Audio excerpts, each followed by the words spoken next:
Graças a Deus, eu cumprimento os irmãos com a paz do Senhor. Quem está feliz com Jesus hoje? Então encontre uma pessoa bonita do seu lado e dê um sorriso para ela. Ficou difícil? Eu estou perguntando porque tem gente que nem para virar o pescoço presta, né? Se não tiver ninguém bonito aí, é só olhar aqui para cima, tá bom? Mas não é para mim não, é para o pastor Silas, né? O vovô mais fresquinho do estado de São Paulo. Ele mandou a foto do bebê no meu WhatsApp. Eu falei, olha só. Aí eu disse para ele que neto eu ainda não tenho, né? Mas neto geralmente é a segunda chance que um pai tem de ser pai de verdade, né? O que erramos com os filhos, acertamos com os netos. Deus abençoe, Senhor, que esse bebê seja motivo de muita alegria para a família, bênção para a sociedade, bênção para a igreja e uma grande serva do Senhor. Amém. Quem trouxe Bíblia nessa noite? Então abra a sua Bíblia comigo, sem perder tempo, na carta aos Hebreus.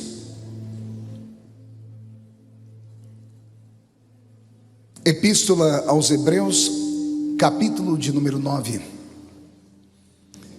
É uma alegria retornar a Santo André e encontrar a igreja viva, como sempre. Quem encontrou, diga amém. Quem não encontrou, peça socorro. Eu ouvi uns gritos de socorro aí. Hebreus capítulo 9. Está escrito assim: ora, também o primeiro tinha ordenanças de culto divino e um santuário terrestre, porque um tabernáculo estava preparado, o primeiro, em que havia o candeeiro e a mesa e os pães da proposição, ao que se chama o santuário. Mas depois do segundo véu estava o tabernáculo, que se chama o Santo dos Santos, que tinha o incensário de ouro e a arca do concerto, coberta de ouro toda em redor, em que estava um vaso de ouro que continha o maná, e a vara de Arão que tinha florescido, e as tábuas do concerto, e sobre a arca os querubins da glória, que faziam sombra no propiciatório, das quais coisas não falaremos agora particularmente. Ora, estando essas coisas assim preparadas, a todo tempo entravam os sacerdotes no primeiro tabernáculo, cumprindo os serviços.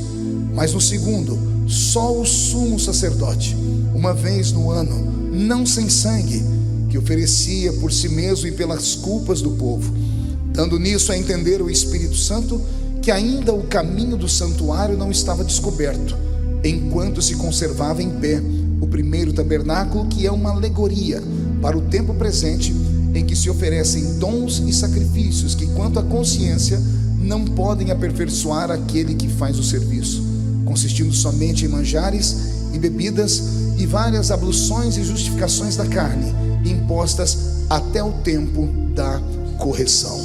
Amém, igreja? Incline a sua cabeça por um minuto. Senhor, nós te damos graça pelo lindo dia que o Senhor nos concedeu. Nós te louvamos porque no primeiro dia da semana a sua igreja está reunida em comunhão, em oração e em adoração. Viemos aqui no intuito de te dar graças e te dar glórias, e na intenção de que possamos tocar o seu coração, e se acharmos graça diante dos seus olhos, o Senhor também tocar o nosso coração nesta noite. Os que entraram tristes não podem voltar para casa triste nessa noite, Senhor. Precisam voltar saltando de alegria. Os que vieram se arrastando não podem voltar se arrastando para casa. Hoje voltarão voando nas asas de um novo tempo. E antes que eu comece a ministrar a sua palavra, cerque este santuário com a sua glória. E num raio de 5 quilômetros, onde houver um demônio alojado, eu dou a esses demônios segundos para sumirem daqui, porque se não sumirem, serão queimados pelo poder da sua glória, que aqui será derramada. Rasgue o céu sobre nós. Manda anjos de fogo descerem aqui nesta igreja, que eles desçam trazendo brasas de fogo nas mãos. Comecem a esparramar estas brasas entre nós. E onde houver um crente cheio do Espírito Santo, toca nele nesta noite e fala conosco. É o que eu te peço agora e sempre. E toda a igreja diz: Glória a Jesus. Dê uma olhadinha para o seu irmão e diga para ele: hoje eu tenho fome de Deus, viu? Mas com essa fome aí você já deve estar morrendo no meio do deserto, né? Diga para ele: eu tenho fome de Deus essa noite. Mais baixinho. Abrir a Bíblia Sagrada na carta aos Hebreus é um desafio. É um desafio porque é um livro antigo, é um livro que sequer temos conhecimento de quem é o seu escritor. Temos alguns pensamentos, algumas ilações, mas não se sabe ao certo quem escreveu a carta aos Hebreus. É interessante encontrá-la exatamente no Novo Testamento, porque o Novo Testamento pouca ou quase nada tem a ver com o Velho Testamento, da qual a carta aos Hebreus se refere, do primeiro versículo até o último versículo. A carta aos Hebreus, destinada aos Hebreus, aqui penso aos Hebreus messiânicos, aqueles que haviam crido que Jesus Cristo era o Machia de Israel, que o Yeshua, que caminhou por aquela terra, filho de Maria e José, era de fato o prometido, era de fato o Cristo da visão do profeta messiânico, do profeta Isaías, que enxergou a vida dele muito mais do que aqueles que andavam com ele em tempo presente. Quem já leu o livro de Isaías sabe do que eu estou falando. Isaías fala de Cristo com uma intimidade tão grande que é de emocionar os corações. Isaías fala do nascimento de Jesus, fala do seu tempo como homem, fala do seu tempo de sofrimento, fala do seu tempo como rei sobre toda a terra, e por isso é chamado de o profeta messiânico. Mas a carta aos Hebreus, voltando a ela nos mostra o retrato daquilo que Deus pensou em termos de reino para a terra. Faltar-me tempo para falar sobre isso aqui. Quando Jesus passou por aqui, ele disse que ele veio implantar o reino de Deus na terra. Ele veio tentar trazer a essência do céu, a vivência do céu, as características do céu para o planeta Terra. Ele veio tentar trazer para nós a vivência dos seres espirituais, metafísicos, invisíveis, para homens e mulheres que têm uma vida com data de validade já marcada no seu nascimento. E fazer isso é uma missão quase impossível, mas o nosso Cristo conseguiu. O cristianismo atravessou séculos e está de pé até hoje, graças a Deus. E eu estou aqui pregando para uma igreja que acredito ser a igreja do arrebatamento, ser a igreja que não deve viver posteriormente a isso. Eu creio que alguns que estão aqui não provarão a morte. É um pensamento meu. Eu creio que muitos que estão aqui ouvirão o soar da toque da trombeta em vida. E se a trombeta tocar hoje à noite daqui de Santo André, só 2 forem arrebatados, um sou eu, quem é o outro? Deixa eu ver. Então reage com um pouquinho mais de vida aí, por favor, tá? O capítulo 9 da carta aos Hebreus fala sobre um assunto específico, e o assunto é o tabernáculo. Você pode repetir esta palavra comigo, tabernáculo? Mais uma vez, para ter bastante intimidade. O dia que li esse texto, pastor Silas, eu descobri que o escritor aos Hebreus estava tentando trazer uma narrativa divina para a terra. Ele começa a explicar a questão da adoração do povo de Israel.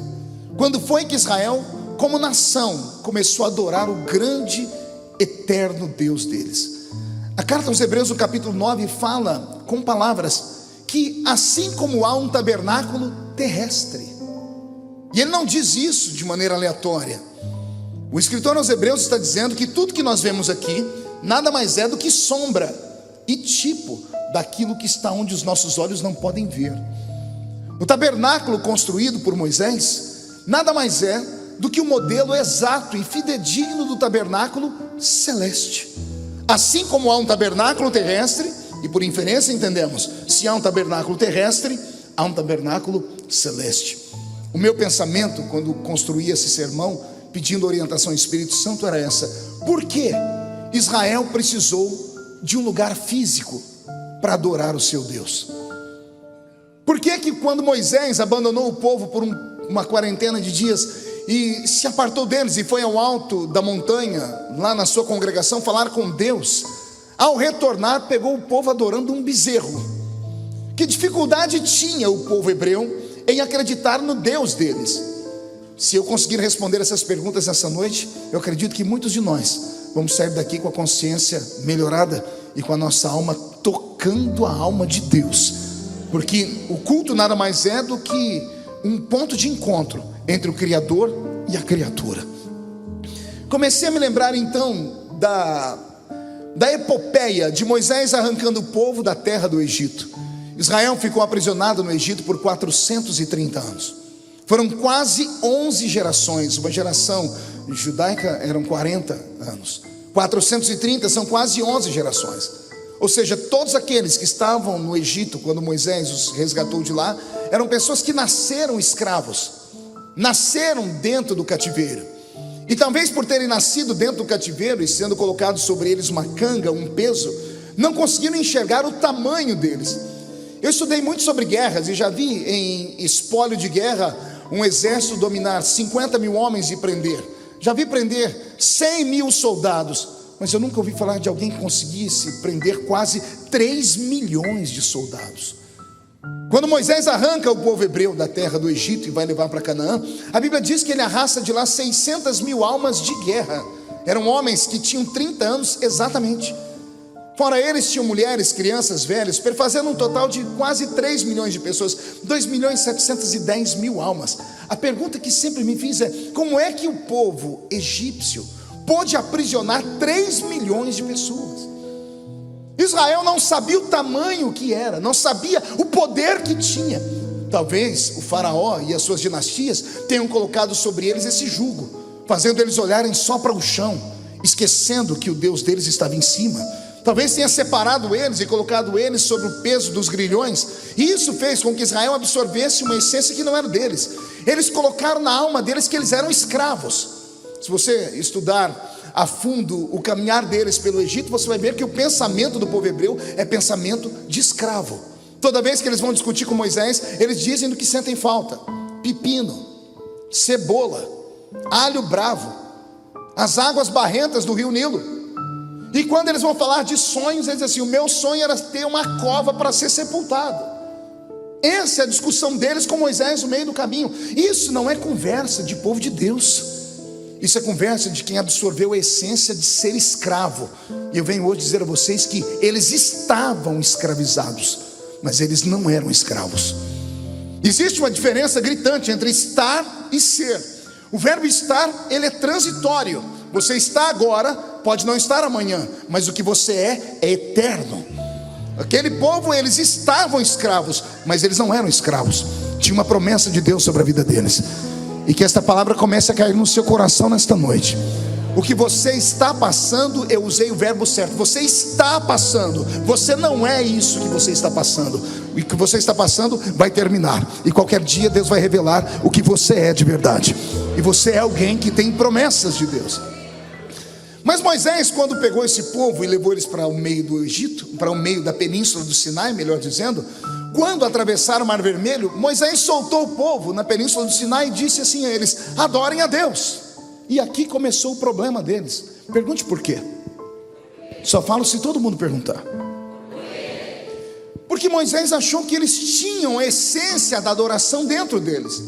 E quando Moisés soltou o povo na península do Sinai, ninguém sabia adorar. Porque não sabiam quem adorar e nem para que lado adorar.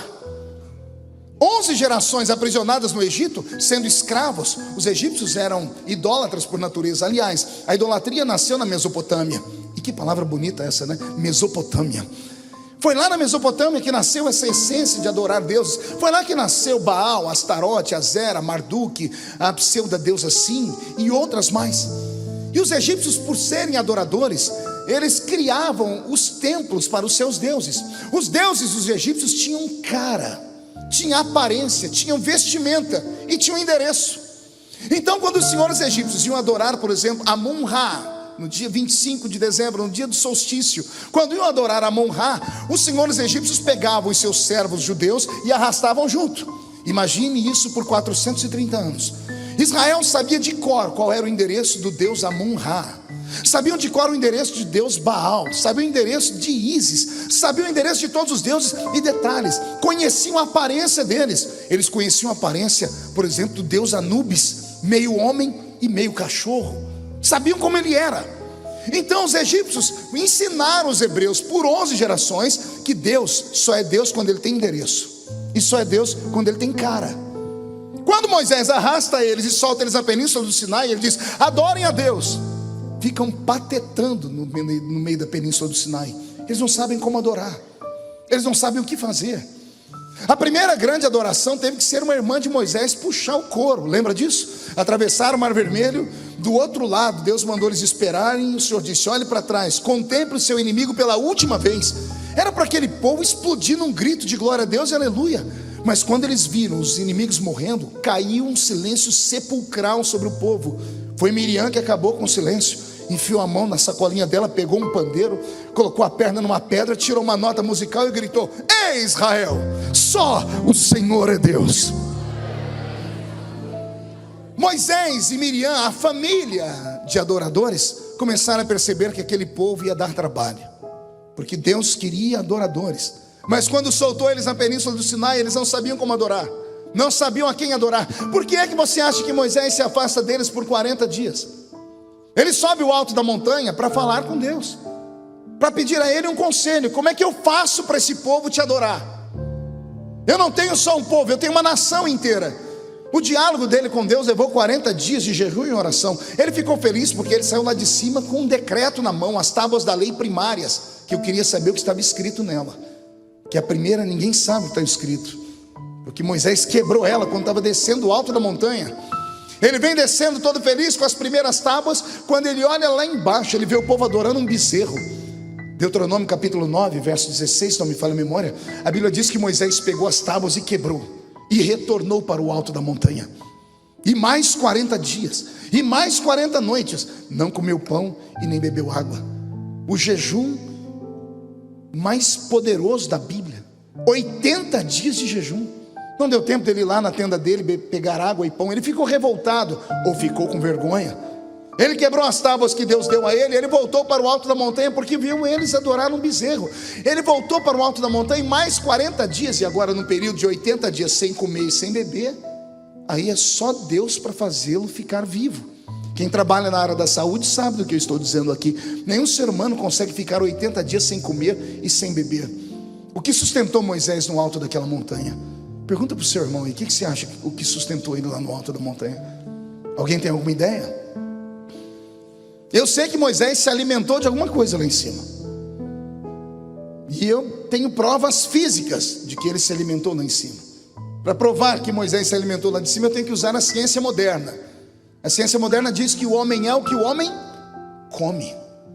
Sim ou não?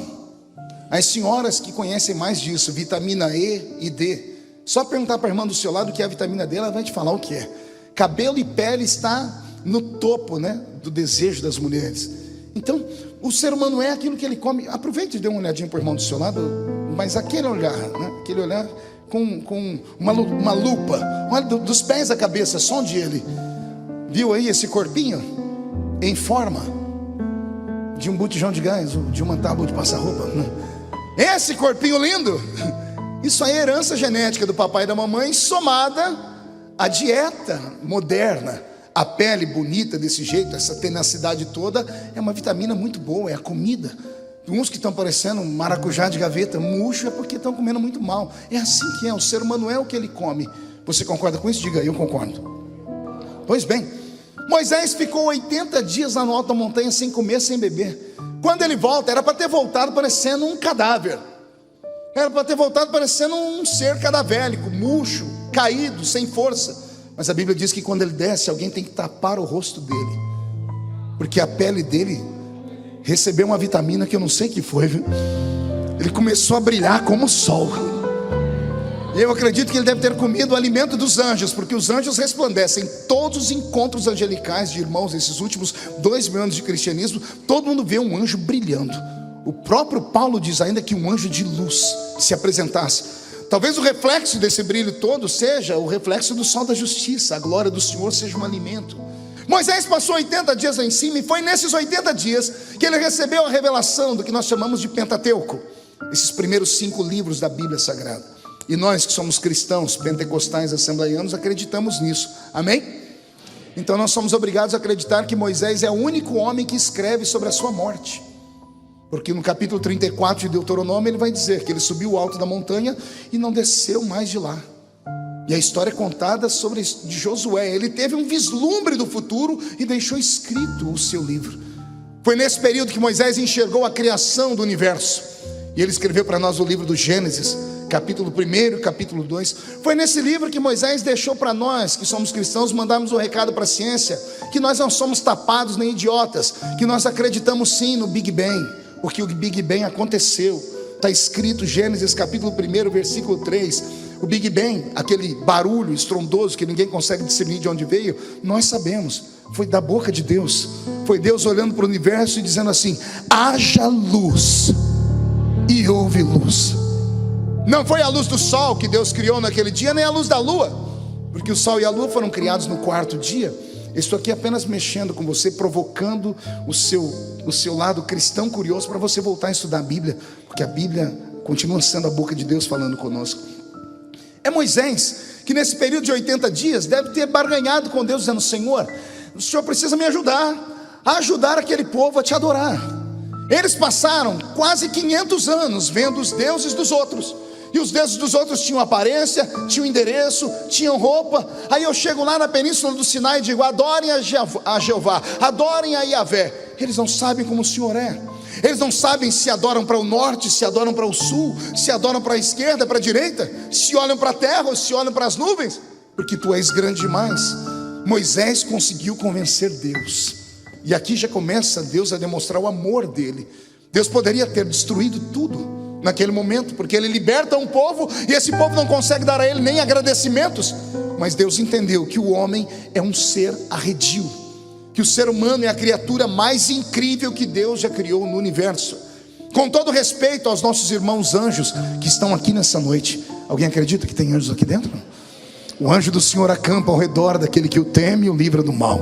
Eu creio que eles estão aqui. Com todo respeito a esses seres gigantescos, porque a Bíblia diz que eles são maiores do que nós em poder, em estatura. Com todo respeito a essas criaturas incríveis e eternas, eles não chegam aos pés dessa outra criatura que está aqui na minha frente, ouvindo a pregação e de vez em quando dando um glória a Deus para empolgar o coração do pregador. Os anjos não chegam aos pés da criação humana, porque o homem é diferente dos anjos. Os anjos foram feitos só de matéria do céu. Os animais irracionais foram feitos só de matéria da terra. Aí Deus um dia sonhou com você. Ao sonhar com você, ele disse: esse ser que eu estou sonhando, eu preciso criar ele de maneira estupenda, magnífica. E aí Deus o que faz? Ele pega a essência dos anjos, que é céu, e a essência dos animais irracionais, que é terra, e junta tudo. E o que nasce? Você. A única criatura que Deus disse: é minha imagem e a minha semelhança. Os anjos não são imagem de Deus, os anjos não são semelhança de Deus, animais racionais também não são. Você sim é imagem e semelhança do Criador. Moisés então entendeu, junto a Deus, que só haveria uma forma de trazer o povo à adoração verdadeira. Era Moisés enxergar o centro de adoração celeste. E agora eu não prego aqui para homens e mulheres normais, eu prego só para quem acredita em coisas do Espírito. Moisés, no período de 80 dias de jejum e oração, ele viu o tabernáculo celeste. Ele caminhou pelo tabernáculo celeste. Ele passou pelo alpendre, pelo átrio, pelo lugar santo, foi ao santo dos santos, enxergou os utensílios sagrados do céu. E Deus deu a ele uma memória fotográfica. Ao descer do alto da montanha, o Senhor deu a ele 2 nomes. Procure esses 2 moços no meio de Israel. Um deles é Oliabe e o outro é Bezaleel. Tudo que você falar, eles vão enxergar, e eles vão dar vida às suas palavras. Moisés desce do alto da montanha depois desse período de jejum, e o povo continua adorando o bezerro, mas ele desce com alguns ordenamentos. O primeiro era esse: acabar com todos os idólatras de Israel, pelo menos aqueles que levantaram o motim de adorar o bezerro. Eu creio que Moisés começou aqui com uma grande luta, porque para matar idólatras ele teria que usar os seus irmãos, e irmão não mata irmão. São 12 tribos irmãs. Mas Deus disse a ele: você vai encontrar um grupo de malucos lá embaixo, é só gritar que eles vão aparecer.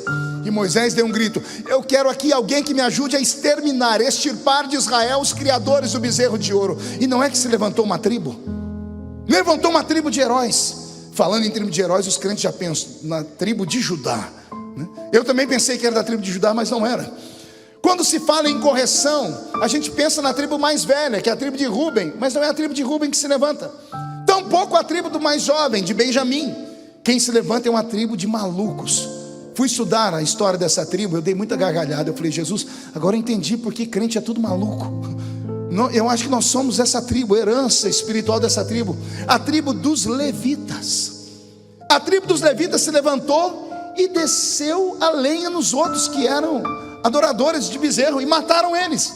Só que se você pegar a história da tribo de Levi, vocês vão ver que os levitas não gostavam de pegar no pesado, não gostavam de agarrar na enxada. Os levitas não sabiam plantar nem cultivar. Os levitas não construíam barcos. Os levitas não trabalhavam na construção civil. Os levitas não trabalhavam na cozinha, não faziam quase nada. A única coisa que eles faziam era cantar e dançar. Os levitas eram dançarinos e cantores. Ô pastor, então para que serve dançarino e cantor? Vai lá passar 40 anos de depressão no meio do deserto, longe de tudo, perto de lugar nenhum, num lugar que não nasce uma relva. A tristeza, a angústia. Quando Israel inteiro estava triste, eram os levitas que começavam a dançar. Ei Israel, vamos cantar, vamos dançar, vamos adorar. Eram eles que guiavam o povo para o cântico e para a dança. E foram esses levitas que pela primeira vez pegaram na espada. E a espada foi usada para matar os idólatras. O grito deles era esse: irmãos nossos não adoram outro Deus, só adoram aquele que fez os céus e a terra. E é aqui que vai começar a grande história entre Deus e a tribo dos levitas. Aliás, a história de Deus com os levitas começa lá em Êxodo capítulo 2, né? Quando o faraó decretou que não era para a nação de Israel crescer. O faraó havia dito assim: os judeus têm que morrer. Só que para a gente não criar um motim, façamos o seguinte: vamos proibir os casamentos. Mas caso alguém se case, quando nascer o filho, se for menina, vive. Se for menino, morte. Como o judeu ainda tinha um pouco de temor, eles diziam a si mesmos: bom, se nascer menina é vergonha, se nascer menino é assassinato. Acabou os casamentos. Era para ter extirpado a nação de Israel ali. Mas não é que tinha uma tribo de malucos? Êxodo capítulo 2, se você ler, você vai encontrar lá assim: e saiu um homem da tribo de Levi e desposou uma moça da tribo de Levi. Casaram, não era para ter nenhum filho, tiveram de cara 3. Um para glorificar o pai, o outro filho, talvez o outro Espírito Santo. Os 3 irmãos mais famosos da Bíblia: Arão, Moisés e Miriam, são levitas. É para esse levita que Deus vai revelar o céu. Então a bondade de Deus com os levitas já estava marcada desde a eternidade passada. Moisés então pede para que Bezaleel e Aholiabe vão desenhando aquilo que ele está falando. E depois que os objetos são todos desenhados, eles apresentam a Moisés o material que eles vão precisar. E Moisés dá um grito na nação: preciso de ouro, preciso de prata, preciso de cobre, preciso de tecido, preciso de pele de animais. Tem algumas coisas no tabernáculo que me dão um arrepio. Por exemplo, a Bíblia diz que eles usaram pele de golfinho. Como é que se pesca um golfinho? A Bíblia diz que eles usaram pele de texugo e outras coisas mais. Era muito exótico o santuário. Por quê, pastor? Porque Moisés estava dando aos homens a oportunidade de construírem. Por favor, não me leve a mão e nem me chame de herético. Os homens pela primeira vez tiveram a oportunidade de construir o céu na terra. O tabernáculo não é só um ponto de encontro. O tabernáculo era o céu desenhado na visão humana na terra. E quando esses homens começaram a construção do tabernáculo, e levou muito tempo, não foi do dia para a noite, não foi na semana da frente, não foi um mês, foram anos a fio para que aquele tabernáculo ficasse pronto. Foram quase 30 anos para que todos os objetos fossem encontrados e o tabernáculo fosse colocado no centro de Israel.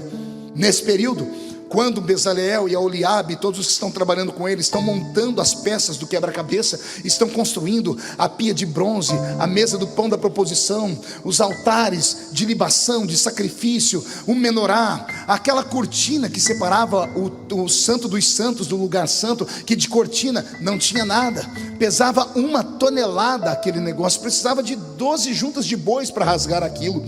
É por isso que quando Jesus no alto da cruz dá o brado dizendo consumado está, a Bíblia diz que o véu do templo foi rasgado. E ela dá a forma como o véu do templo foi rasgado. Foi de baixo para cima, não foi? Não, foi da esquerda para a direita? Direita para a esquerda. Como é que foi rasgado o véu do templo? De alto a baixo. Por quê? Porque mãos humanas não podiam rasgá-lo, de tão pesado que era. Somente a mão de Deus pôde rasgar aquele véu. Por isso hoje nós podemos estar na presença do Eterno, aqui nesse santuário. Então veja só, a construção daquilo levou-se tempo. Por que levou-se tanto tempo, pastor? Porque o santuário que Moisés viu no céu não tinha apenas objetos inanimados. Do que adianta ter um santuário se não tem adoradores? Se não tem os serviçais do santuário? Moisés enxergou lá no céu o santuário e ele viu os serviçais da adoração no céu. Esses serviçais têm nomes, pelo menos nomenclaturas: anjos, querubins, serafins, arcanjo. Talvez seja exatamente por isso que nós só conheçamos 4 categorias de seres angelicais. Talvez porque o tabernáculo tem exatamente 4 espaços físicos: o alpendre, o átrio, o lugar santo e o santo dos santos. Anjos, querubins, serafins e arcanjo. Quando Moisés viu o santuário, o que era inanimado era fácil construir. Bezaleel e Oliabe deram conta. Agora, como é que se constrói adoradores? Foi por isso que Deus deu a Moisés um livro em especial. E esse livro leva o nome da tribo: Levítico. O livro de Levítico é um livro de leis. 613 leis estão catalogadas nesse livro. Não bastava ser levita, tinha que ser levita com vontade, com desejo de crescimento, com desejo de renúncia e de entrega. Mas só por ser levita já havia uma bênção sobre eles. A bênção que mais tarde Josué vai dizer: todas as tribos da terra de Israel têm um pedaço de terra. Os levitas não têm herança física. A herança dos levitas é a presença do próprio Deus. Por serem a herança do próprio Deus e vice-versa, os levitas eram o único grupo, pastor Silas, que podia entrar no tabernáculo, ou pelo menos na entrada do tabernáculo, sem nada na mão. O Senhor citou o versículo aqui na hora da oferta: não aparecereis diante de mim de mãos. Por quê? Para se aproximar do alpendre, que era uma escadaria, um lugar elevado, porque como o tabernáculo é o céu na terra, ele não pode estar no chão, ele estava num patamar elevado. Para chegar nesse alpendre, o judeu tinha que chegar carregando uma oferta, não podia chegar de mão vazia. Só os levitas podiam chegar de mão vazia. Por quê? Porque eles não trabalhavam, a herança deles era Deus. Qual era a oferta do levita então, pastor? A vida dele, a voz dele, os pés dele, as mãos dele. O levita podia rir de todo mundo, dizer assim: ó, vocês são o resto, nós somos levitas. Nós caminhamos pelo alpendre de mãos vazias e o Senhor não nos fulmina.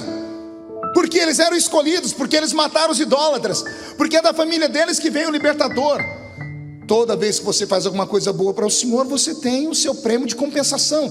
A compensação dos levitas era essa. Eles enfrentaram quando ninguém queria enfrentar, por isso receberam aquilo que ninguém nunca recebeu. Isso aqui vale até um conselho: quer receber aquilo que você nunca recebeu? Dê aquilo que você nunca deu. Quer que Deus te toque de uma maneira que Ele nunca te tocou? Primeiro toque Ele de uma maneira que você também nunca o tocou. O problema nosso é que ao entrarmos dentro de um culto como esse, nós pensamos que estamos em um teatro ou em um cinema. E igreja não é teatro e não é cinema. Porque em teatro você ainda escolhe a peça que quer ver, e no cinema o filme que quer ver, com direito a pipoca e Coca-Cola. Igreja não. Aqui você não pode querer ver, aqui você tem que estar disposto a ver o que Deus quer te mostrar. Talvez seja por isso que alguns crentes ficam me olhando com essa cara feia, parecendo que comeu jiló sem sal antes de vir para a reunião. Poxa, eu queria ouvir outra coisa hoje. Aqui, meu filho, o cardápio é o Senhor que faz, e o cozinheiro é o Espírito Santo, e eu só sou o garçom. Come, porque você não tem que pagar nada. A comida já foi paga 2000 anos atrás na cruz do Calvário. Posso ouvir um grito de glória a Deus para empolgar o coração do pastor? Esses levitas é quem vão dar a construção daquilo que nós chamamos de adoração. Nesses 30 anos Moisés foi falar com eles e começou a treiná-los, porque Moisés era levita também. E Moisés começou a dizer assim: olha, não basta ser levita, porque levita por levita, com sangue levita, pode entrar no alpendre, mas para ir no átrio Aí não basta ser levita, tem que ser um levita que se dedique. O levita que era entregue no altar do Senhor como oferta, ele começava os seus ensinamentos, o seu aprendizado, melhor dizendo, aos 5 anos de idade. E ele ia até os 18. Eram 13 anos em 2 etapas, de 5 a 12, porque com 13 ele fazia o bar mitzvah dele, e aos 18 ele tem a sua primeira emancipação para entrar no santuário. No bar mitzvah dele ele era obrigado a recitar pelo menos umas 10 leis das 613. Foi no dia do bar mitzvah que Jesus deu um tombo em todos os doutores da lei. Ele tem 12 anos, eles esperavam que o diálogo dele com os doutores da lei fosse só de 5 minutinhos, ele ia recitar 10 leis e pronto, está feito o seu bar mitzvah, o próximo. Jesus começou a falar como um tagarela e não parava mais. Os doutores da lei foram para um canto e disseram assim: que menino é esse? Que tudo que a gente fala ele sabe, e tudo que ele fala a gente nunca nem ouviu falar, porque era para ele ter só 10 leis na cabeça, ele tem as 613 leis. Então o levita que queria crescer, ele tinha que se dedicar. Diga para o seu irmão: dedicação. Sem dedicação não tem crescimento. O levita que podia entrar aqui no alpendre, pastor Silas, ele saía da terra e vinha para um degrau a mais. Ele podia olhar para trás e fazer assim para os demais judeus: ó, eu estou melhor do que vocês porque eu estou no alpendre sem dar oferta nenhuma. Só que uma vez que ele pisava no alpendre, ele olhava para trás e via o átrio, e despertava curiosidade. E a pergunta era: como é que faz para subir aí? Aí iam falar com Moisés. Moisés disse: você tem que dedicar 13 anos da sua vida estudando o livro de Levítico, decorando o livro de Levítico, guardando a lei no seu coração, aprendendo quem é o seu Deus, aprendendo a contar as histórias do Deus de Israel. E o menino que queria se dedicar, porque nem todo mundo se dedicava, imagine que eram milhares de levitas, algumas centenas abdicavam da sua vida para estudar esses 13 anos. E aos 18 anos, o menino que era levita por natureza recebia um upgrade. Ele era elevado à estatura de levita mor. Levita o quê? Não ouvi? Levita mor. O levita mor podia escolher uma das 3 categorias de profissão que os levitas faziam. Ele podia ser um escriba, que passaria os dias escrevendo tudo o que acontecia no santuário. Ele podia ser um cantor, ou ele podia ser um tangedor, que é o que o Robson está fazendo aqui, tangendo o seu instrumento. Então, depois de estudar muito, ele podia optar por uma dessas 3 matérias: se tornar um escritor, se tornar um cantor, ou se tornar um tocador de instrumentos. Uma vez que ele subia ao átrio, e depois que fazia a sua parte devocional, ele aprendia a mexer com a pia de bronze, que era um pré-tipo do nosso batismo. Ninguém entrava dentro daquele santuário sem passar por um processo de purificação, de lavar as mãos, os pés, a cabeça, etc, etc. Então olha só, milhares podiam pisar no alpendre, mas só centenas iam para o átrio. Por quê? Porque abdicavam da sua vida, deixavam tudo para trás e mostravam que queriam Deus. Só que uma vez que eles estão no átrio com 18 anos e trabalhando, eles estão mais elevados do que o povo que está na terra, do que aqueles que estão no alpendre. Eles estão agora no átrio, estão num lugar mais elevado. Como eles estão num lugar mais alto, quando olhavam para trás, eles enxergavam o lugar santo. E aí eles tinham vontade de entrar no lugar santo. Aí tinham que falar com Moisés: como é que faz para entrar no lugar santo? Aí Moisés dizia: para entrar ali tem que ser emancipado, tem que ter 30 anos de idade, e tem que provar que quer. Já estudou 13 anos, vai estudar mais 12. Você vai dar 25 anos da sua vida ao Senhor. Aí você vai poder entrar no lugar santo e ver o que tem lá dentro. E alguns queriam, não eram todos, porque quem é que quer rejeitar a sua vida, deixar a sua vida confortável, sair do seu cantinho para gastar algum tempo para conhecer coisas divinas, sobrenaturais, espirituais? Das centenas que subiam ao átrio, somente algumas dezenas tinham aptidão de se dedicar. E trabalhavam 12 anos, estudavam mais 12 anos, e aos 30 anos, alguns que chegaram no átrio entravam no lugar santo. O primeiro presente que ele recebia era a mudança da sua nomenclatura. De levita mor passava a ser chamado de sacerdote. Qual o nome? E o sacerdote recebia um presente. O primeiro presente, pergunte qual? Um aparelho chamado espevitadeira. O que é uma espevitadeira, pastor? Quando eu era menino lá na Vila Tatu, de vez em quando passava um homem gritando: desentupidor de fogão. E minha mãe dizia: corre lá, chama um homem. Eram uns homens que andavam pela rua vendendo umas agulhas. E essas agulhas a minha mãe comprava porque os fogareiros de antigamente às vezes caía gordura e tapava aqueles buraquinhos, e o gás não saía. Aí saía uma chama gigante de cá e de cá apagava. Isso acontece muito com chuveiro. Você já percebeu ou não? Você estava tomando banho até uns 2, 3 meses atrás, a água caía bastante. Agora começa a cair um pouquinho. Você olha, a água, um jato sai para lá, o outro sai para cá. É a sujeira que entupiu. De vez em quando você tem que usar uma espevitadeira, uma agulhinha, ir lá e desentupir. A espevitadeira era um desentupidor. Do que, pastor? Do menorá. O menorá era aquele castiçal de 7 braços, gigante, que ficava entre o lugar santo e o santo dos santos em cima de uma mesa. Ele ficava em cima de uma mesa em linha reta. Em cima daquela mesa eram 7 lâmpadas. O menorá era vazado por dentro. E dentro dessas canaletas eram colocado azeite batido. O azeite batido vira como se fosse uma espuma, e a espuma pega fogo mais rápido. A primeira lâmpada acesa naquele menorá foi o próprio Deus que acendeu. É por isso que havia uma lei em Israel: a lâmpada do Senhor não se apagará. Alguém lembra de Samuel? E no dia que Deus chamou o menino Samuel, a Bíblia diz assim: e Deus chamou o menino antes que a lâmpada de Deus se apagasse. Lembra de Davi quando caiu de cima do cavalo numa briga com um dos filhos de Anak, acho que foi Talmai, um dos gigantes? Derrubou Davi no chão. Quando foi cravar ele no chão com uma lança de 45 quilos, um dos valentes de Davi se atracou com o gigante e matou ele. Os valentes se reuniram ao redor do rei e disseram assim: tu nunca mais sairá a peleja conosco, para que não se apague a lâmpada de Israel.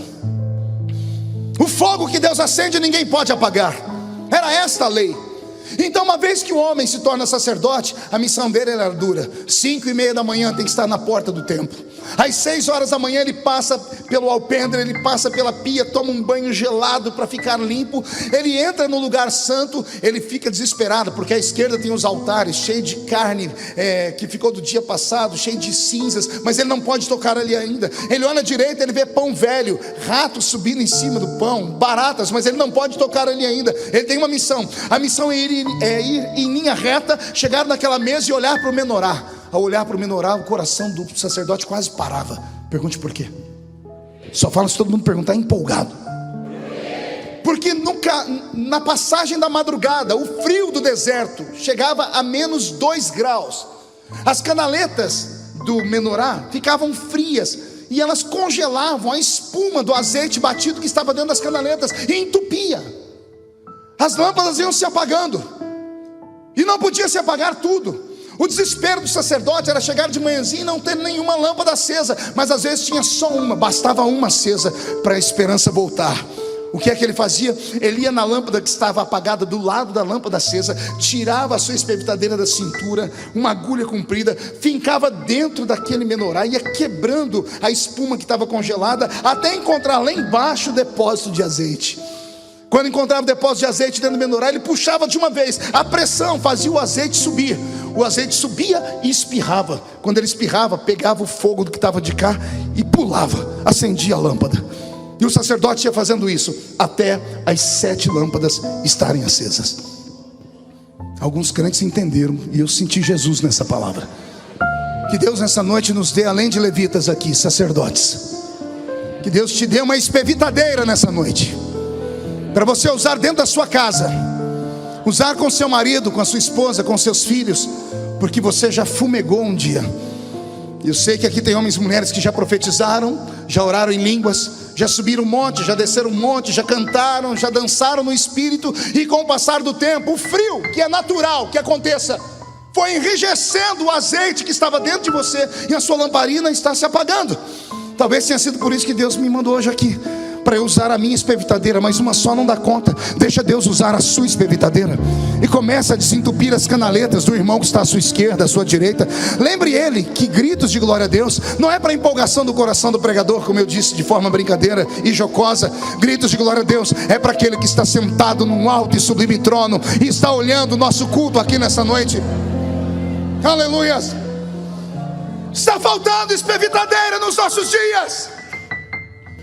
Nossos filhos e nossas filhas estão sendo domados e dominados por um regime capitalista, por um tempo moderno. A pós-modernidade é um inferno.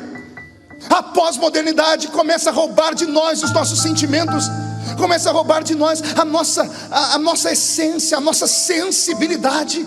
Começa a tirar de nós a nossa crença naquilo que é invisível. E nós entramos num culto como esse com a mente muito racional. E o homem extremamente racional parece que não tem muito contato com o Senhor, porque as coisas de Deus não se explicam. O racional quer uma explicação lógica e plausível para tudo. Ele quer que tudo seja explicado pela química, pela física e pela matemática. Tem coisas que não se explicam aqui dentro. Tem gente sentada do seu lado que você não viu ainda pela falta de prática, mas a pessoa nunca foi em uma aula de inglês, talvez mal fala o português, mas se a lamparina dela começar a pegar fogo, você vai ouvir ela falar em outras línguas, línguas que não podem ser aprendidas em escolas, línguas que dão ao homem contato direto com aquele que fez os céus e a terra, línguas que, segundo o apóstolo Paulo, quem fala elas não fala a homens, fala direto a Deus. Então que tal você parar de falar no Facebook nessa noite? Que tal você deixar de lado o seu WhatsApp nessa noite? Que tal você falar com Deus no idioma dele? Tem algum pentecostal aqui nessa noite? Por gentileza, levante a sua mão direita para o céu. Coloque no ombro de quem está do seu lado com carinho e respeito. Pede licença e diz para a pessoa: o médico mandou não contrariar o Marco. Agarrou ele, agarrou ela. Chacoalha essa pessoa até ela ficar irritada, por gentileza. Ninguém vai. Tem gente que não obedece nem se pagar. Chacoalha a pessoa, faz isso hoje, só hoje. Chacoalhou, diga para a pessoa: Deus te trouxe aqui para isso. Chacoalha ela de novo. Diga: Deus te trouxe aqui para isso. Deus te trouxe aqui para sacudir a sua lamparina, para sacudir a sua fé, sacudir os seus dons, sacudir a experiência, sacudir a glória, sacudir o Pentecoste que há dentro de nós, sacudir a sua fé cristã. Deus te trouxe aqui para isso.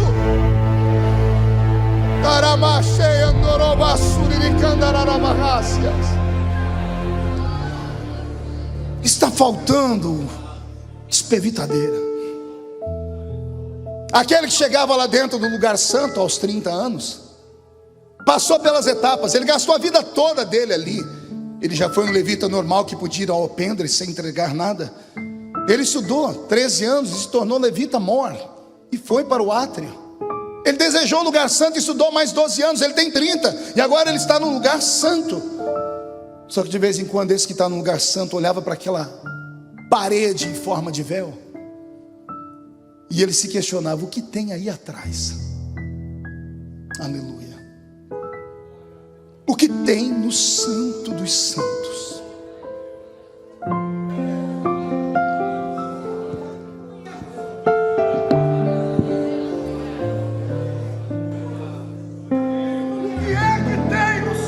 Santos. Por que os nossos filhos não fazem mais essas perguntas? Por que os nossos jovens não fazem mais esse tipo de indagação? Quando eu era menino, eu ia para a igreja e eu sabia o que eu queria ser. Bastou entrar no culto de quinta-feira e ver o irmão Jonas pregar, dando aqueles golpes de Kung Fu para cima, aquela perna levantada, aquela língua estranha que me arrepiava todo. Eu disse: é isso que eu quero ser. Nós tínhamos referências. Nossos filhos não conhecem o nosso Deus. Eu sei porque eu tenho 3 filhas. Uma está aqui. Oi, Karen.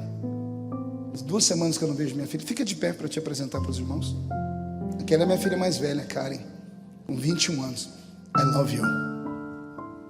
Ela mora aqui em São Paulo. Os nossos filhos não são como nós. Dia desses eu sentei com ela, chamei ela, as 2 pequenas, e a mãe estava na minha cama, transformei minha cama no altar, e eu falei: eu queria que vocês conhecessem o Deus da infância do seu pai.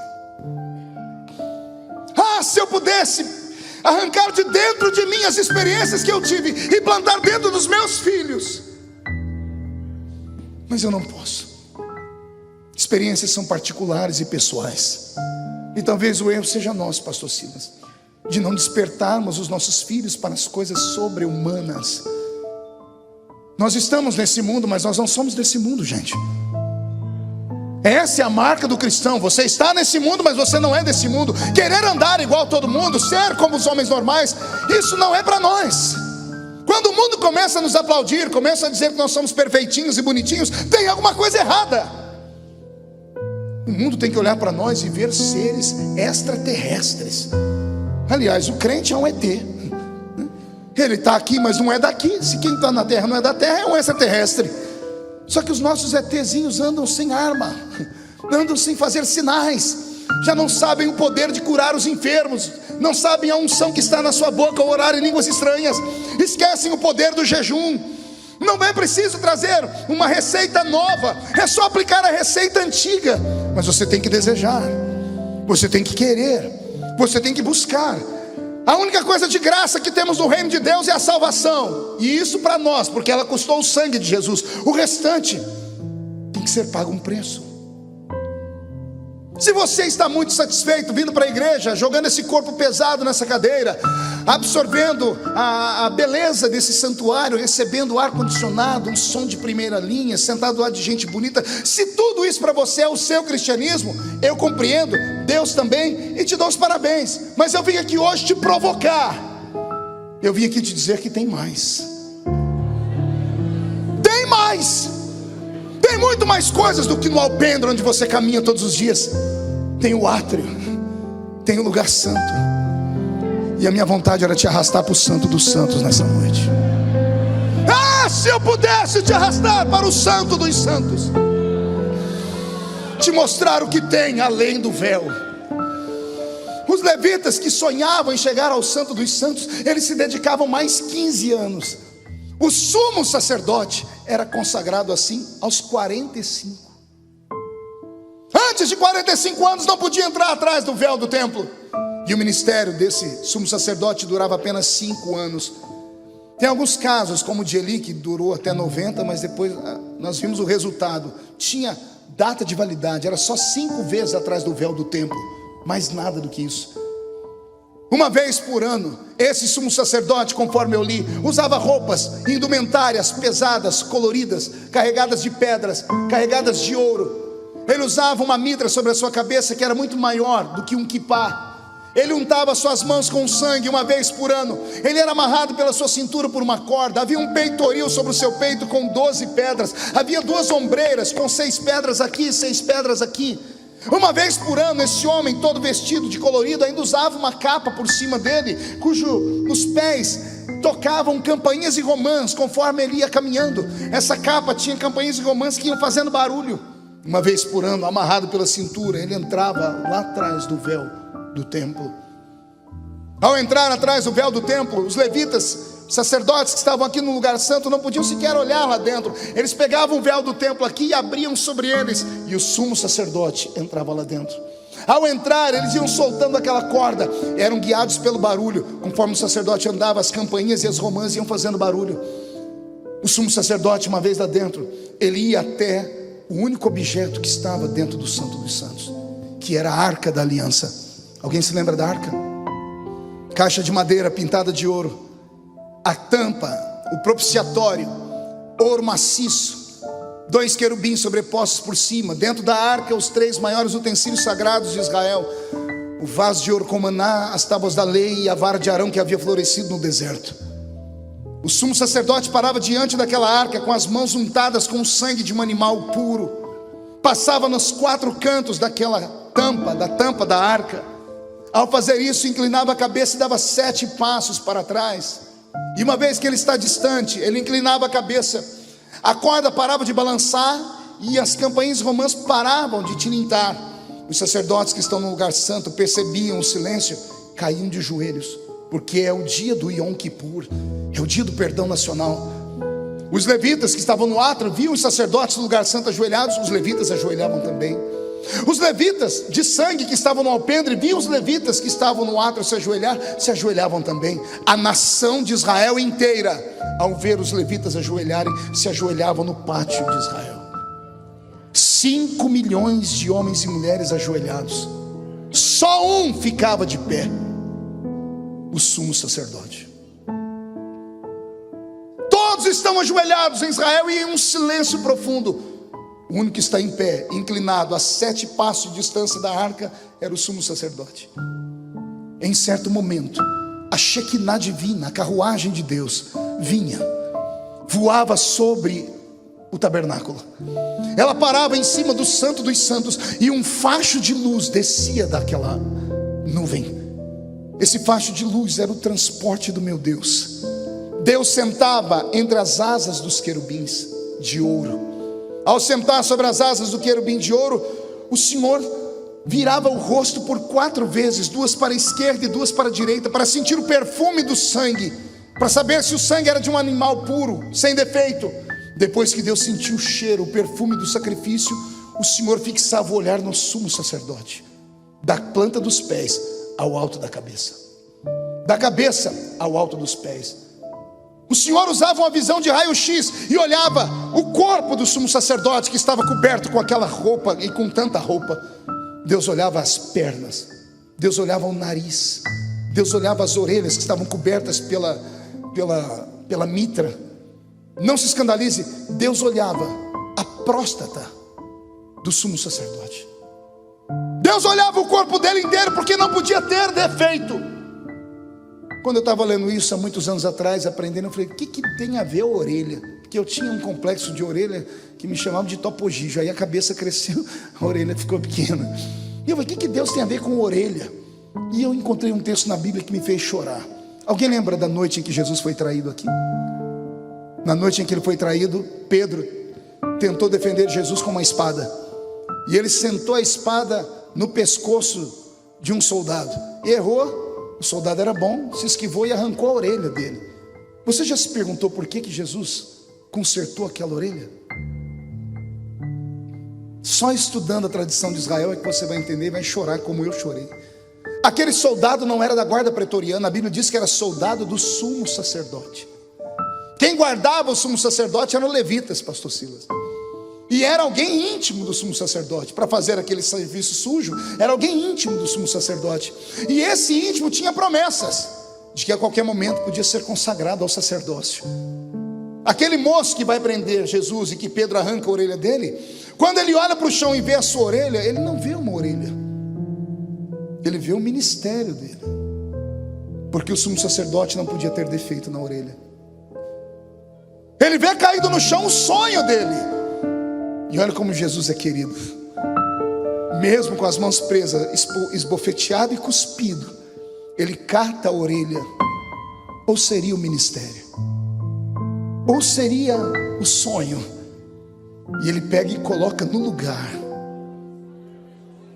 Era Jesus dizendo: ninguém perde a chamada por minha culpa. É Jesus dizendo para você: vou colocar a orelha de volta no lugar nessa noite, tá bom? Posso ouvir um glória a Deus aí ou não? Lindo essas coisas, não é? Agora tem coisas belas. Por exemplo, por que o sumo sacerdote, um dia por ano apenas, ele usava tanta roupa? Era pesada a roupa dele, cheia de ouro e pedras. Eu fui em Israel e foi lá que eu aprendi essas coisas. Aquela roupa era proteção. A glória de Deus que entrava dentro daquele cubículo do lugar do Santo dos Santos era suficiente para derreter a pele de qualquer homem. E não derretia a pele do sumo sacerdote, porque ele estava extremamente coberto com a mitra que vinha nas suas orelhas. Ele, com 45 anos de idade, a barba já não era uma barba comum, era uma barba que nascia quase perto dos olhos. E a barba dele todos os dias ainda passava óleo. Imagina, durante 30 anos da sua vida passando óleo na barba. A barba dele era tão untada que aquilo virou um espelho. Tudo no sumo sacerdote era preparado para protegê-lo de não morrer. E tem uma coisa que eu aprendo aqui que me dá arrepio. Pergunte o quê? Ele tinha pedras no peito e no ombro. Como ele se afastava? Ele se inclinava. Ao se inclinar, a mitra deixava exposto em ouro santidade ao Senhor. Ao se inclinar, as ombreiras apareciam. Quando Deus descia naquela arca e Deus olhava para ele, antes de Deus dar a ordem, a glória de Deus pegava ele inteiro, inundava o corpo do sumo sacerdote. Só que do jeito que a glória vinha, a glória voltava. As pedras refletiam, o ouro refletia. As pedras, os ombros que ele está incluindo, ele está agachado, a pedra refletia. E o que significa isso? Significa aquilo que a gente aprende desde criança: Deus não dá a sua glória para ninguém. Deus deixava ele sentir, mas depois que sentia, me devolve, porque é minha. O que tem de gente que pegou a glória para si e acaba falando besteira por aí, costumam inclusive dizer que estão acima da média, e outros mais. Maldito é o homem que se estriba em cima de um dom que veio do céu, que acha que é o tal porque tem conhecimento, porque tem oratória, porque tem uma voz bonita. A esses Deus rejeita, porque a glória dele Ele não dá para ninguém. Se o Senhor te mandou glória nessa noite, por favor, trate de devolver essa glória para Ele. Que haja um diálogo nesse lugar e não um monólogo. Uma vez que tudo isso acontecia, depois que Deus olhava para ele por inteiro, o Senhor dava a ele a seguinte palavra: avise ao povo que haverá paz, saúde e prosperidade nesse ano de 2017. Avise ao povo que haverá paz, saúde e prosperidade. E aí, quando tudo terminava, do jeito que Deus descia, Deus sumia. E aí vem a função daquela corda. Eu lembro da escola dominical, que o meu professor foi falar para nós que aquela corda era amarrada na cintura do sumo sacerdote, porque caso o sumo sacerdote entrasse em pecado e morresse, ele era arrastado para fora. Só que eu estudei a história dos hebreus inteira. Nunca na história dos hebreus alguém morreu no Santo dos Santos, porque ninguém era bobo de entrar lá em pecado. Eles se lavavam, ofereciam sacrifício por eles, pela mulher, pelos filhos, pelo cachorrinho de casa. Quem é que quer encontrar um Deus de fogo, como Hebreus 12 diz? Ninguém nunca entrou lá em pecado. Pastor, então para que aquela corda? A corda era para outra coisa. Pergunte para quê. Quem já teve uma emoção muito forte aqui? Daquela que se chamou Jesus de Genésio, daquela que faltou perna, faltou tudo. Sabe aquela emoção que tem gente que tem infarto no miocárdio? Imagine a emoção de você saber que você é o único ser humano que ficou cara a cara com Deus, passou no teste, e você é boca dele para o povo agora. Transmita ao povo o meu recado: vai haver paz, saúde e prosperidade. Imagina quando Deus saía, aquele calor, aquela glória ainda lá dentro. Quando o sumo sacerdote caía a ficha, e ele entendia que ele ficou cara a cara com Deus, que ele passou no teste, o corpo não aguenta. Ele começava a tremer. Ao tremer, as campainhas e os romãs começam a bater. As campainhas e os romãs começam a bater. Os sacerdotes que estão no lugar santo levantam e abrem os olhos, porque estão ouvindo barulho. Eles olham a corda se movendo, e um fica em pé, chamou e diz assim: está na hora, vamos puxar o homem, senão ele não sai de lá de dentro. Ele está emocionado, ele está tomado, ele está em transe. O sacerdote era arrastado, porque ele vinha andando em transe. A glória de Deus era muito forte. Foi só estudando isso que eu entendi porque quando eu era menino lá na Vila Tatu, quando a glória de Deus descia, pastor Silas, quando eu dava por mim, eu estava lá em pé pulando, com as mãos levantadas para cima. Dava uma vergonha quando a ficha caía. Eu falei: o que eu estou fazendo aqui? Eu ia e sentava. Mas daqui a pouco, um hino, alguma coisa, e quando eu vi, eu estava pulando de novo. E eu descobri que a gente não pula porque quer.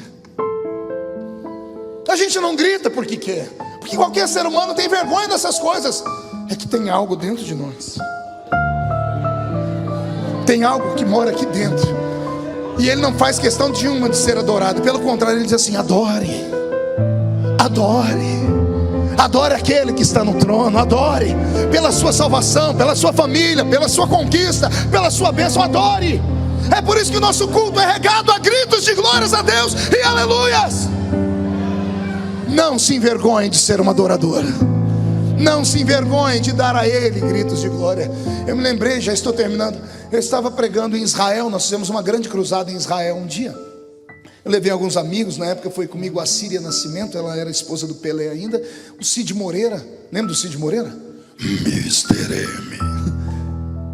Arrastei o Cid para lá. Foi uma cruzada muito linda. No dia seguinte eu fui para o Muro das Lamentações fazer o meu agradecimento. E como bom brasileiro, levei meus pedidos de oração, que era um rolinho desse tamanho que se esticava, dava 1,5 km. Quando você vai para Israel, todo mundo que sabe, o Senhor põe meu nome aí. E eu chamei: Cid, vamos lá no Muro das Lamentações. Foi a pior coisa que eu fiz, meu Deus. Era para chegar em 20 minutos, eu levei 1h e 50 minutos. que o Cid tem quase 800 anos, né? E até para andar ele anda todo durinho assim. Ele é irmão nosso da igreja adventista. E ele foi comigo, colocamos um quipau. Eu falei: Cid, aqui é cada um por si. Olha um muro, 1 milhão de pessoas querendo orar. Eu falei: eu vou arrumar um jeito de ir lá naquele muro lá, porque eu sou brasileiro e não desisto. Fui até achar uma brecha no muro. Quando eu achei a brecha no muro, eu falei: agora eu realizo o meu sonho. Aí eu cometi um pecado, que eu preciso que essa igreja hoje me ajude, orando a Deus para Deus me perdoar. Posso confessar? Quem confessa e deixa alcança a misericórdia, né? Pergunte: qual o pecado? Eu levei meu pedido de oração, e onde eu fiquei, eu olhei os buraquinhos do muro para enfiar o pedido de oração lá, porque essa é a tradição. Não tinha nenhum buraquinho vazio, tá tudo cheio. E eu olhei, eu falei: Jesus, eu não posso voltar com isso aqui para casa.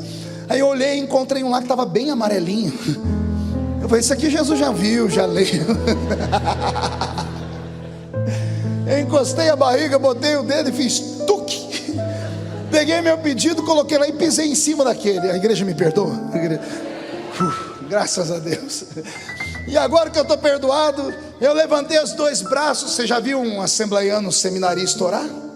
Parece que ele engoliu um dicionário. Ele põe tudo para fora. Tem coisa que ele nem sabe o que está falando, né? E eu comecei: soberano, eterno, magnífico, imarcessível, Rei dos reis, Senhor dos senhores, Pai da eternidade, Príncipe da paz, Deus do Gênesis, Êxodo, Levítico, Números, Deuteronômio, Josué, Juízes, Ruth, Samuel, Reis, Crônicas, Neemias, Estéias, já Salmos, Provérbios, Eclesiastes. E fui. Quando eu saí do alpendre, eu senti que eu atravessei o átrio. O inimigo operou. Eu tomei uma pancada nessa mão que enformigou, que eu quase emendei um palavrão na oração. Já puxei a mão para cá e falei: ai, e olhei porque todo baixinho é invocado, né? Eu já fui brigar com quem tinha batido na minha mão, mas não teve condições de brigar com a pessoa, porque eu olhei aqui, eu estava na cintura dele. Eu comecei a olhar, o homem não parava de ficar alto. Era um judeu ortodoxo, ele devia ter uns 2,15 metros, usando aquela roupa escura, aquele cabelinho amarrado aqui, um chapéu. Eu olhei para ele, ele estava lá fazendo as orações dele, assim, ó. E ele deu um murro na minha mão. E eu olhei e falei assim: eu estou crente hoje. Outro dia eu converso com ele. O homem parecia uma parede. Aí eu cheguei para cá, pastor, tentei orar de novo. Não consegui, porque acertaram essa mão. Só que agora foi mais de leve. Eu abri o olho, tinha outro judeu de cá. O de cá, ele fazia as orações dele assim. E ele deu uma cabeçada na minha mão. Eu me murchei o máximo que eu pude. Falei: Jesus, eu preciso concluir essa oração. Não teve jeito. Me empurraram, que eu bati a cabeça no muro e eu desci da cruz. E eu olhei para trás, um outro judeu. O que estava atrás de mim, ele adorava assim, ó. Eu comecei a olhar ao redor. Tinha uns que faziam assim, tinha uns que faziam assim. E eu falei: que é isso? O que eles estão fazendo? Eu comecei a rir, chamei o intérprete, o Eliakim. Eu falei: Eliakim, o que esse povo está fazendo? Ele falou: povo não, pastor, são os meus irmãos, eles estão orando. E eu falei: e precisa de tudo isso? Ó, eu pentecostal, louco de pedra. Eu falei: precisa de tudo isso? Ele falou: o senhor está pagando a minha diária, eu não posso falar. Eu falei: não, pode falar, que eu estou aqui para aprender. Eu não vou te mandar embora, não. Ele falou: o senhor garante? Eu digo: sou homem de palavra. Aí ele falou assim: até que enfim vou conseguir falar. Ele olhou para mim e falou assim: até quando vocês cristãos, principalmente evangélicos, vão achar que sabem orar? E eu falei: eu não sei orar não, é? Ele falou: pastor, vocês são bebês na oração. Faz só 2000 anos que vocês oram. Quando vocês começaram a orar, já fazia uns 4000 que a gente orava. A oração de vocês é um monólogo, pastor. Só vocês que conversam. O senhor não lê os profetas que disseram que Deus não ouve orações de palavras repetitivas e vãs? Eu falei: e o que eu estou fazendo de errado e aquele povo está fazendo certo? Falei: aprenda com os meus irmãos.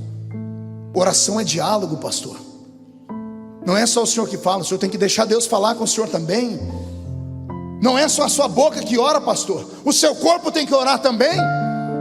A oração é o momento em que o homem se encontra com Deus. Cada célula do corpo humano tem que orar. Olha o meu irmão orando e dizendo: meu braço te adora também, Jesus.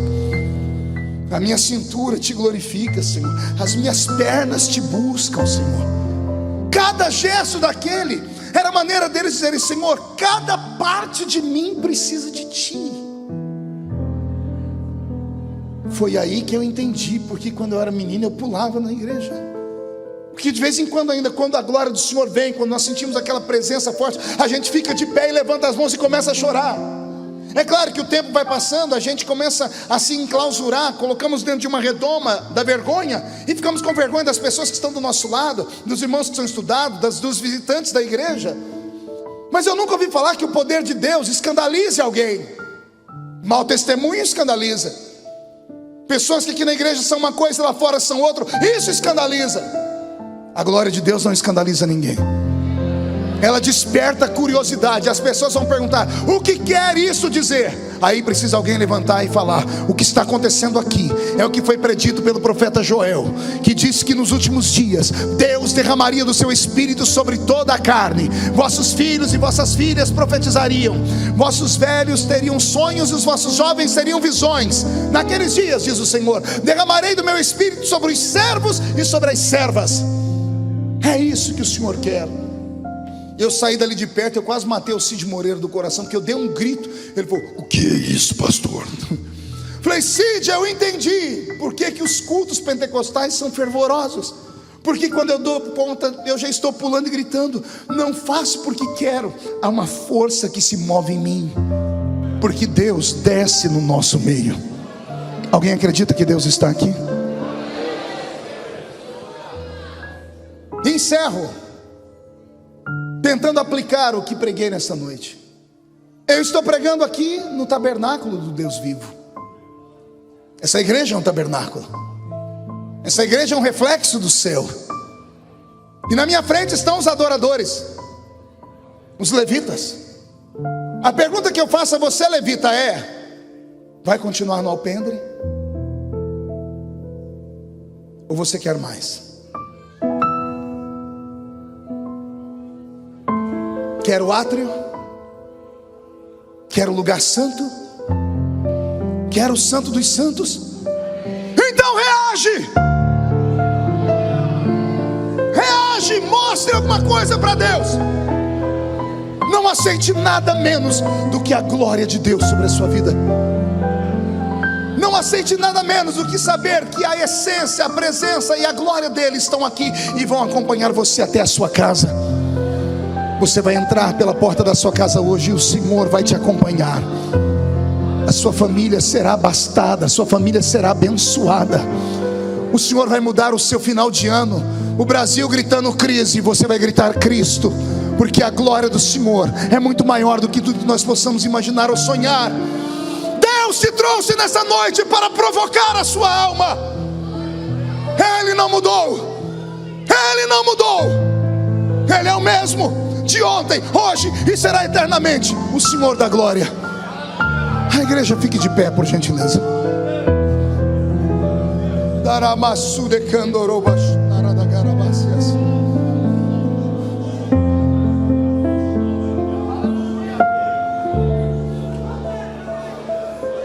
Eu posso te trazer até a entrada do rio. Pular nele é com você. Pegue na mão de quem está do seu lado por um minuto só. Dia desses, Silas, pastor Silas, amigo, perguntaram assim para mim: como é que você aguenta as pancadas e as lutas que você passa? Que dom de resiliência é essa que você tem? Aí eu disse à pessoa: quem já pisou no santo dos santos, em outro lugar não consegue ficar. Quem teve experiência com Deus pode desabar o mundo diante dele. Como é que você tira a fé de um homem como eu, que cresci numa igrejinha pequena, que num belo culto de domingo o pastor disse: ninguém falte terça-feira, porque nós vamos receber um ex-defunto aqui. Terça-feira eu era o primeiro, estava sentado no banco, a igreja ficou exprimida. Chegou o pastor, com um pastor antigo, já velho. O pastor mal conseguiu dirigir o culto, Silas. Falei: irmãos, vamos ouvir aqui o nosso ex-defunto. O ex-defunto olhou para a igreja, um olhar que dava medo na gente, mas não de terror, de temor. Ele olhou para a igreja assim uns 2 minutos em silêncio, enfiou a mão num bolso, tirou um papel amarelado, desdobrou e disse: isso aqui é o meu atestado de óbito. E passou pelo altar, os pastores olharam. Ele enfiou a mão no outro bolso, tirou uma foto branca e preta, um homem deitado dentro do caixão. E esse no caixão sou eu. Meu nome é João de Oliveira. Eu morri e voltei. Lembro como se fosse hoje. Ele contando a história dele. Ele disse que morreu e chegou na porta do céu, e Jesus abraçou ele. Só que o portão não abria. Ele disse: Jesus, eu quero entrar. Jesus disse: não pode, João. Porque eu não mereço? Merece. E por que eu não posso entrar? Olha lá embaixo. Ele disse que olhou para o chão e ele viu a casinha dele de pau a pique, chão batido de terra. No canto, uma mulher com 14 filhos, um caixão no centro da sala, alguns irmãozinhos ali com a Bíblia na mão. Abriu a porta e entrou um pastor de chapéu, olhos azuis, olhou de fundo, cumprimentou os irmãos, foi lá e olhou a irmã, e a irmã disse para ele: ô pastor, João de Oliveira não pode morrer. Como é que meus filhos vão viver? Pede para Jesus devolver ele. O pastor podia só ter feito velório. O pastor olhou para o caixão, dobrou o joelho, agarrou a mão do defunto e orou por 4 horas. A oração dele era essa: Jesus, quem ora aqui é João Colenda, que o Senhor conheceu, teu servo. Houve uma época que os nossos pais, quando iam orar, usavam o nome, porque tinha um crédito no céu. Devolve João de Oliveira, Senhor. E Jesus disse: João, eu não posso te deixar entrar aqui, porque João de Oliveira está orando. Eu falei: mas Senhor, por que o Senhor tem que me mandar de volta? Ele disse: porque a oração de um justo pode muito em seus efeitos. Solte a mão do seu irmão, incline a sua cabeça. A caminhada, o dia a dia, as lutas, as tribulações, a esperança demorada enfraquece o coração. Tem homens e mulheres aqui que com o passar do tempo perderam a alegria, a esperança, a fé. Vem à igreja no automático. Quando falta do culto, falta alguma coisa, mas entra aqui dentro e já não sabe mais o que faz.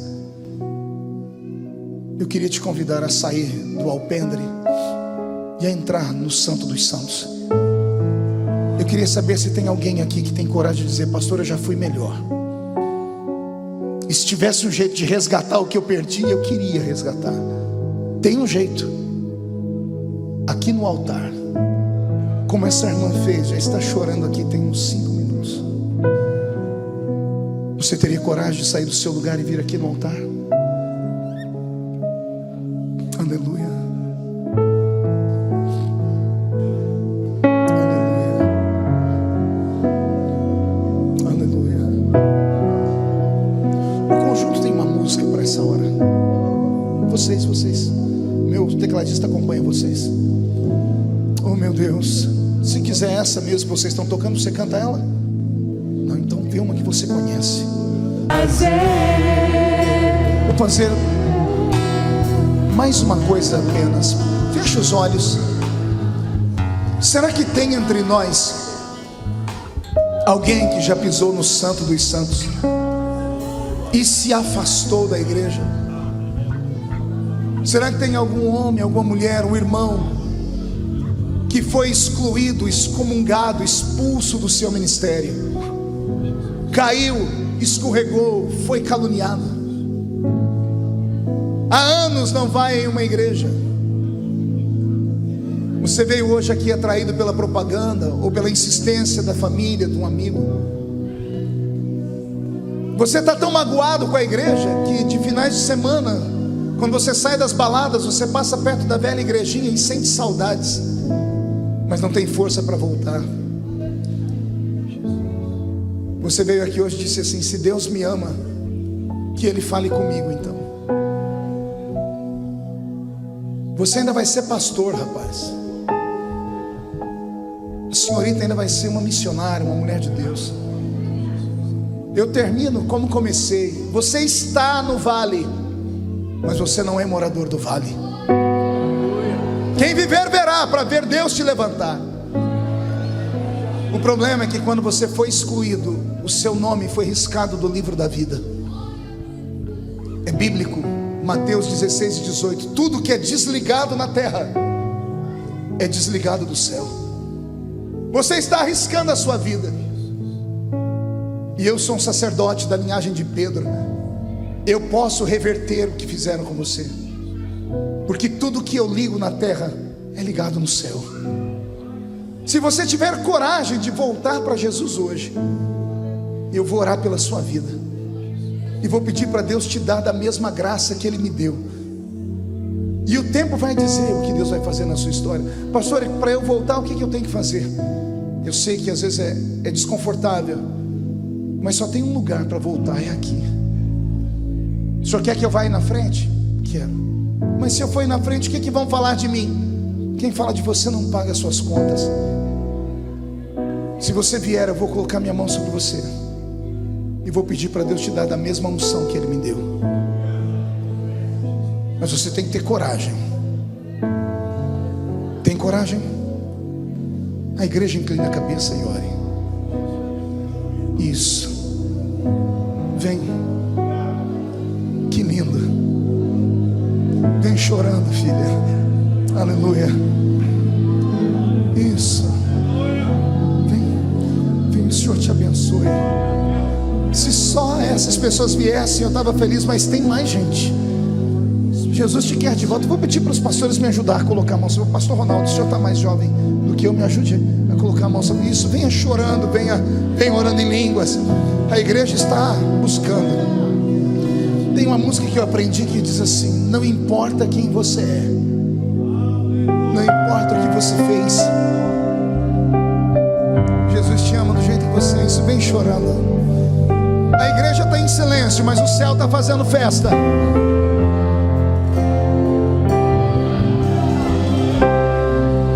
Não importa quem você é, não importa o que você fez, Jesus conhece o seu interior também. Quantas vezes você caiu tentando acertar, mas a tristeza e o desespero te fizeram chorar. Não importa pra onde você foi, se na escuridão da noite Ele apaga o seu passado e não desiste de você. Ele não desiste de você. Ele se importa com você. Ele compreende o seu caminhar. Nunca vi um amor tão grande assim. Mais alguém? Ele não desiste de você. Ele se importa com você. Ele compreende o seu caminhar. Nunca vi um amor tão grande assim. Ele não desiste. A igreja estenda as mãos para cá. Jesus, nós colocamos nas suas mãos essas pessoas. Os pastores já oraram por elas, já fizeram a ligação ao céu. A maldição foi quebrada, o nome foi escrito no livro da vida e os pecados foram perdoados. Depois desta noite, quem viver verá, para ver o Senhor devolver para eles tudo que foi roubado e um tempo de alegria se aproximando. E a igreja que é soberana diz amém. Vamos dar uma salva de palmas a Jesus. Alguém abrace eles aqui. Ele não desiste de você. Ele se importa com você. Ele compreende o seu caminhar. Nunca vi um amor tão grande assim. Ele não desiste de você. Ele se importa com você. Ele compreende o seu caminhar. Nunca vi um amor tão grande assim. Ele não desiste. Amém. Vamos, glória a Deus bem alto. Tome seu assento, nós já vamos terminar. Muito obrigado à banda, muito obrigado. Deus abençoe. Pastor, me perdoa o horário, eu sei que o culto termina 8h30, falta 5:45. Valeu a pena? Posso voltar outro dia aqui? Pastor, não demora me trazer não. Mãe, eu estou aqui toda hora. Dia da Bíblia, quando vai ser? De dezembro. Eu só tenho que ver a minha viagem para os Estados Unidos. Que dia que nós vamos viajar? Dia 13. Vai ser meu último compromisso no Brasil, então. Dia 12 nós estamos aqui, então. Vai ser uma grande bênção. Depois, perfeito. Eu queria fazer um pedido a vocês, que orassem pela minha vida, pela minha família. Eu sofro igual o sovaco de aleijado, mas Jesus sempre dá vitória, porque a igreja me alcança com as suas orações. Amém?